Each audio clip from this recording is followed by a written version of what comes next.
এই যে এখানে আছে ফেরাফেনের কড়াই আর তেল। এই যে গরুর গোশের এই যে নলি, দেখুন হাত দিয়ে নলি সবই আছে। এটি রান্না করবো আজকে আমি। এই নলিটা আমি রান্না করব, অন্য তেলে কোনো মশলা দেব না। বন্ধুরা দেখেন কীভাবে রান্না করি।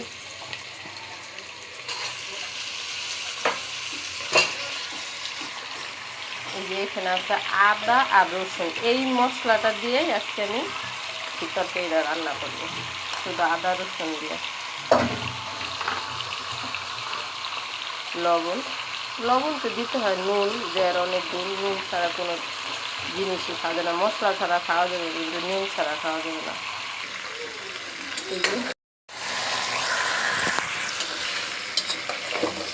কষাইয়া তারপরে পানি দেব, কষাই নেব ভালো করে, কষাইয়া তারপরে পানি দেব। সুন্দর করে একটু কষুর তেলের ভিতরে আদা রসুন দিচ্ছে, কাঁচামরিচ দিয়ে দেব, পানি। এই যে পানি দিয়ে দিছি, এখন হলো ঢাকনা দিয়ে ডাইকা থব সিদ্ধ হওয়ার জন্য।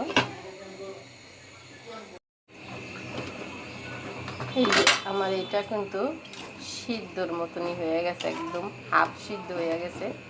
আর একদম পুরা পানিটা বইরা দিয়েছিলাম, যে দেখুন পানিটা হাফ হয়ে গেছে। এখন আমি এখানে কয়টা আলু দেব।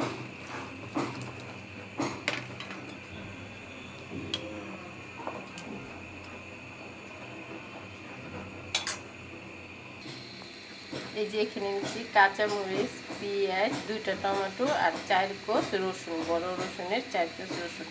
এটা আমি একটু ঘি দিয়া ভাজা ব্লেন্ডার করে তারপরে দেবো। এখানে দেবো, মানে ঘিটা একটু ঝুম মারিছে ফ্রিজে ফোনে। এই যে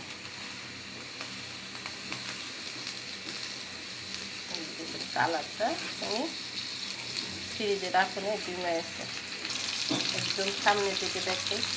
ঘিয়ের এই রেসিপিটা পুরো আপনারা ঘি দিয়েও বানাইতে পারেন, কিন্তু অনেক ঘি লাগবে তার জন্য আমি ঘি আর সাদা তেল 2টা মিলাই দিয়ে রান্না করতেছি। এই যে ভাজা হয়ে গেছে, এখন আমি এটা ব্লেন্ডার করে নেব।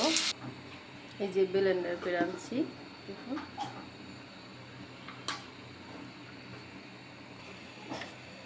ডাইলা দিয়ে দেবো।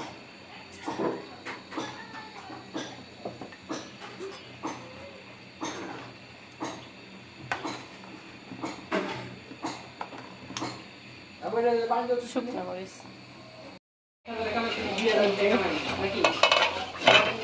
কালারটা কত সুন্দর আছে, হলুদ মরিচ ছাড়াও, শুধু টমেটো দেওয়া নেই,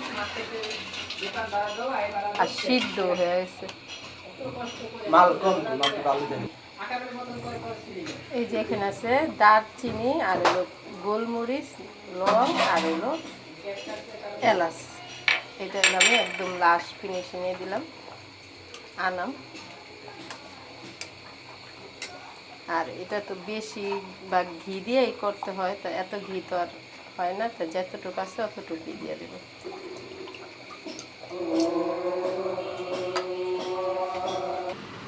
এই যে দেখুন নামাইছি, এখন নামানোর পরে লুকটা কত সুন্দর হয়েছে মাশাআল্লাহ দিলে। এই যে দেখুন আমার এটা পাকিস্তানি একটা রান্না, মশলা ছাড়া, পেশোয়ারি।